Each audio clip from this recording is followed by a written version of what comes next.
my experience about how prayer is very powerful and how my prayer in my life was answered. Ever since I did not go to Arcadia High School, like from preschool all the way to 8th grade, I was very sheltered. I was blessed to go to a private school, except for 3rd grade, and I moved schools twice. Thank you. From 4th grade to 8th grade, I went to a school called St. Gabriel Christian School, and there I made very close friends of mine. They held my back. They watched my back, and we did everything fun together. It was during middle school that I realized how terrible the world was. With my own eyes, I saw how mental illness and depression affected people and the people around them. In 7th grade, things were going down faster than I liked and I could catch on to. My friends were usually the type to be very peaceful and always made sure that everyone was happy in their own way. But when the 8th grade came,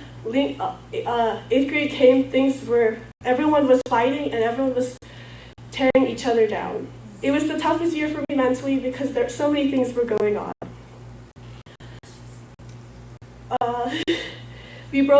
Sometimes when we had field trips, everyone would break down into small groups, and there's nothing that I could do about it. It made me feel sad inside because I thought that friends in the future would also be like this, and there was really nothing I could hold on to. 2 to 3 weeks before 8th grade graduation, miraculously and surprisingly, everyone decided to get back together again. And I thought it was because graduation was coming and everybody wanted to leave off on a good foot.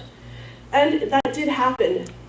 But a week after we graduated, a little Instagram group chat, everyone was throwing hands on each other and they were fighting and cursing and they were just very angry at each other. Resentment and hateful words were exchanged heavily, and there was nothing I could do about it. Since then, my friends, our friend group, don't hang out much, and if I want to hang out with any of either of them, I have to hang out with them at different occasions. In my head, I thought that the reason why they couldn't stop fighting was because they had left God, that they had no longer prioritized God in their hearts, even though we went to a Christian school and was taught about it every day. I was frightened that I would also become like them and leave God, and I would become a person full of resentment, and I would fight everybody who came to stop me. And so that night in the summer, I prayed really hard to the point that I cried, that God would guide me and hold on to me tightly. As 9th grade rolled in and into a new public school, I had tried to find many new friends. I couldn't find many friends because I felt like I was too different and they were doing things that I was not really into.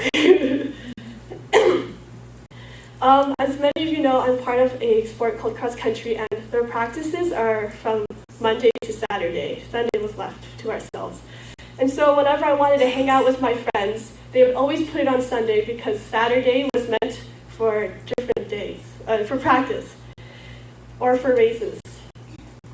The topic of hanging out on Sunday constantly kept coming up, and I always had to reject their offer because I had church on Sunday. And they kept asking me to come and kept asking me why, but I was too scared to share that I was not free. But on a spring day during track and field season, an enticing offer came.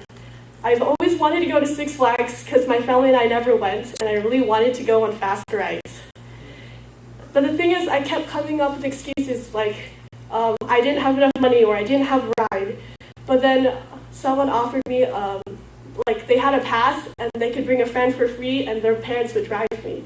I really wanted to go, but I knew that church was something important to me. But as the conversation continued and they kept pressuring me, saying, Anica, you don't have time for us, or Anica, why are you always gone Sunday? It's okay to miss one Sunday because God understands.